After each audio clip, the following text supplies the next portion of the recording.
Glórias ao nome do nosso Deus. Estamos aqui hoje na sala da oração. Hoje é a 11ª noite, 11ª mensagem. Nós colocamos um tema muito forte, um tema que você está assistindo hoje, um tema que está incomodando aqui o Brasil, Manaus aqui. Nós estamos vendo uma epidemia de jovens se transformando em mendigos devido ao vício, ao álcool, às drogas, depressão, abandono. Então coloquei uma música aí que quando eu tinha 15 anos eu conheci, toda pessoa que é da minha geração conheceu as drogas. Graças a Deus que Deus me libertou, desse caminho de morte. Tudo isso aí leva para a morte. Eu não quis colocar a palavra morte aí. Aqui é uma escolha que destruiu um futuro inteiro. Esse rapaz aí, vocês estão vendo, ele tinha tudo para ser um advogado, mas ele quis caminhar pelo caminho errado. Ele destruiu sua profissão, destruiu sua vida. Hoje é um morador de rua, como muitos que tem aí, tem faculdades e se transformaram em pessoas destruídas. Aqui eu citei dois temas. Citei 1 Samuel 2,12, 1 Coríntios 15, 33, eu coloquei 34, mas é 33. O tema da nossa mensagem é: as más conversações corrompem. Corrompe os bons costumes, é o que está escrito em 1 Coríntios 15, 33. Aqui no Velho Testamento, nós encontramos em 2 Reis a história do profeta que estava subindo. O profeta Eliseu, ele era careca.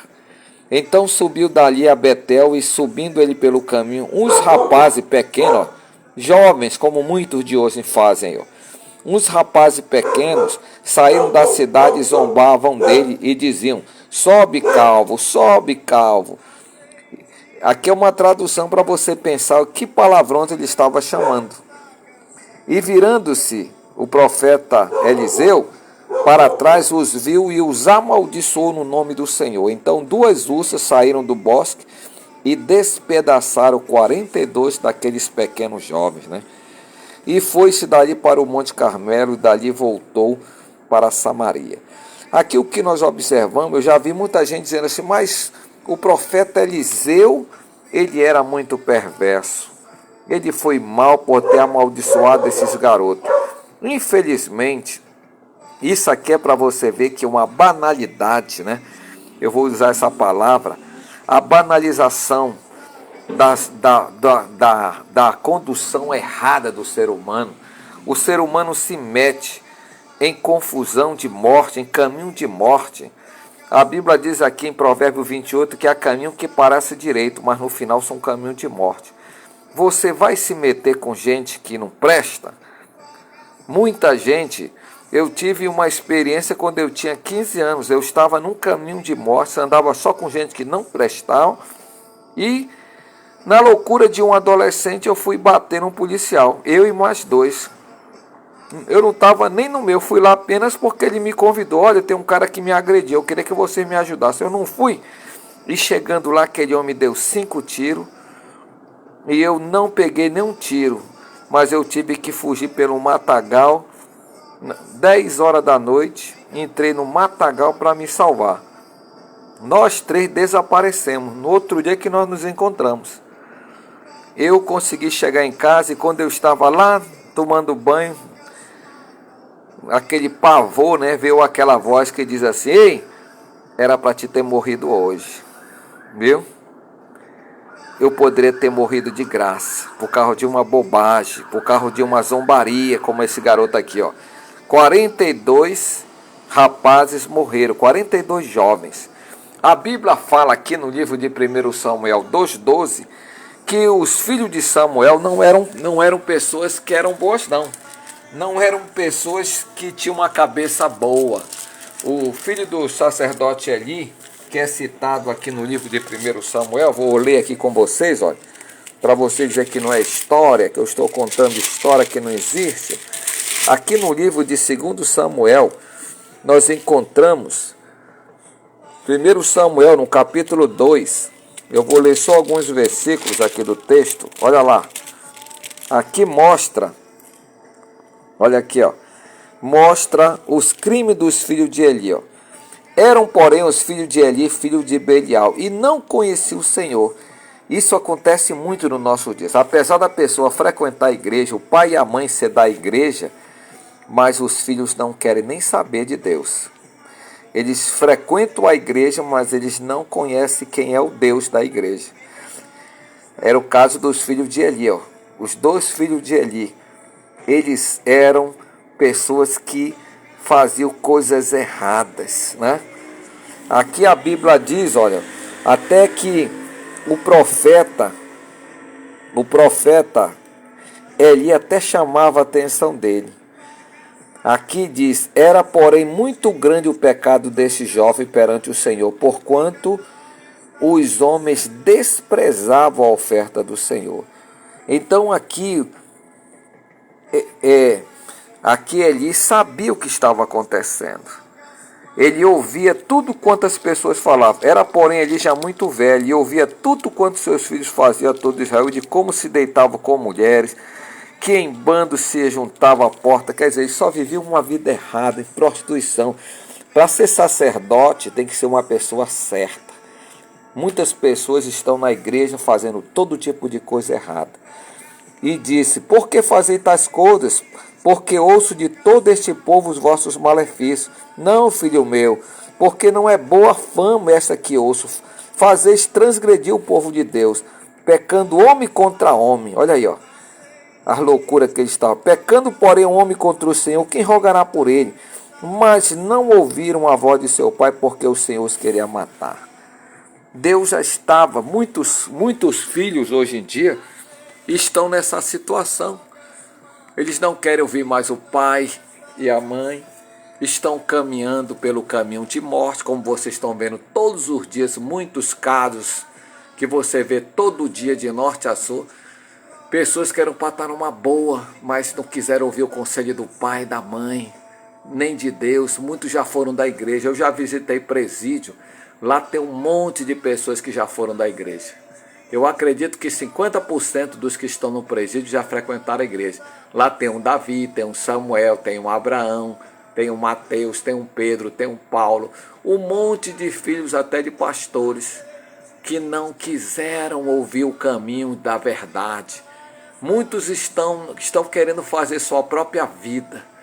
Uma escolha que destruiu um futuro inteiro. Muitos jovens eram para estar assim, jovem bonito, jovens que tinham tudo para ser vitoriosos, felizes, mas resolveram entrar pelo caminho do vício, do álcool, das drogas.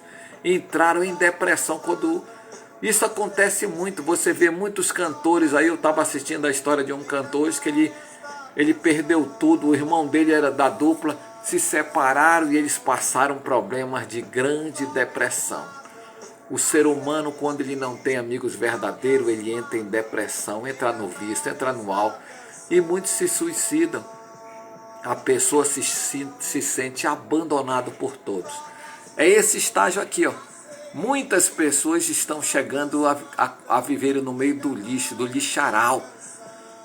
Aqui Ana, a mãe de Samuel, dizia isso, que só Deus pode tirar essa pessoa. Só Deus pode tirar o homem do monturo, do lixaral. Essa pessoa que tem jeito? Tem sim, se ela se voltar para Deus. Toda pessoa, eu conheço muita gente que eram assim, ó. Eu conheci um homem de 45 anos que ele estava frequentando a nossa igreja e ele disse que passei a minha vida toda na bebida, no vício.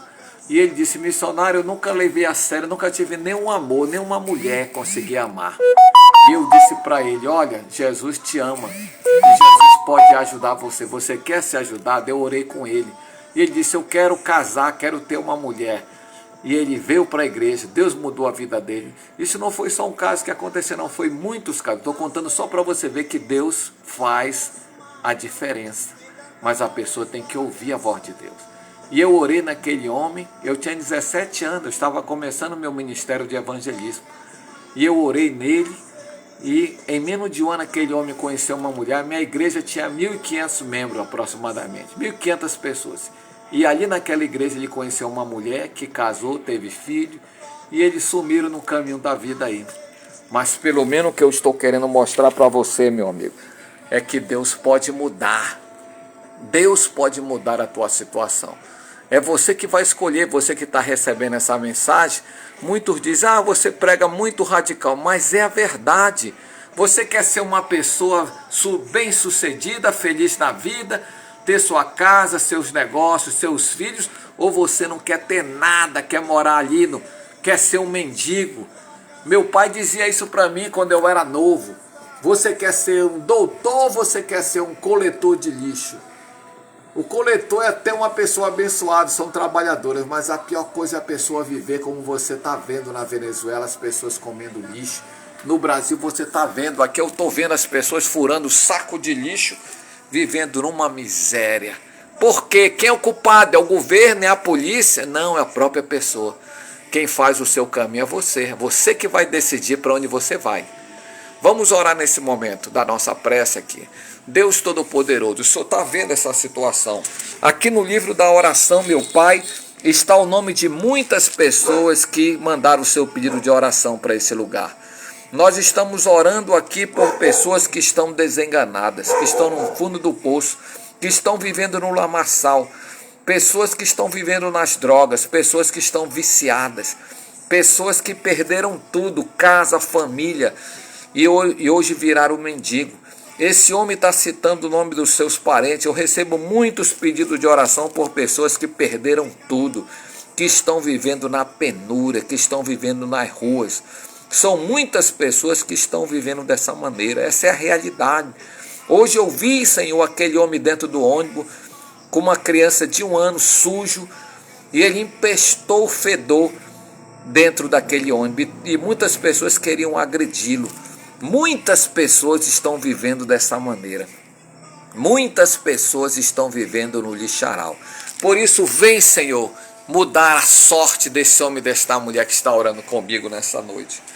Nós oramos por todas essas pessoas, que eu sei que o governo não olha, só o evangelho é que consegue olhar. Só os que amam realmente o Senhor pode olhar com olhar de misericórdia. Eu sei que as más conversações têm corrompido muitas pessoas da igreja, estão caindo no erro do pecado, o vício do álcool, da bebida, das drogas, estão levando muitas pessoas para a depressão, para o abandono, para a morte, meu Pai, porque são caminho de morte. Eu oro por todos nesse momento aqui, nessa noite, no nosso grupo de oração. Nós oramos todas as noites e te pedimos, meu Deus, uma intervenção. Que a mão do Senhor olhe para esta criatura agora. Que o Senhor venha com a tua mão sacrossanta e poderosa tocar nessa criatura. Nós oramos por todos nesse momento, dia 18 de novembro de 2025. Que o Senhor opere sinais, milagres, prodígios e maravilha. Converte, Senhor, esta família no teu altar. Pai, eu agradeço por tudo que o Senhor tem feito e vai fazer mais e mais. Oramos no poder do nome de Jesus. Amém. Glória a Deus. Compartilhe essa mensagem para outras pessoas se despertarem, para saírem dos vícios, para começarem uma nova vida. Começarem uma nova vida na presença de Deus. Que Deus abençoe você. Uma ótima noite. Fique na paz. Até amanhã, se o Senhor nos permitir.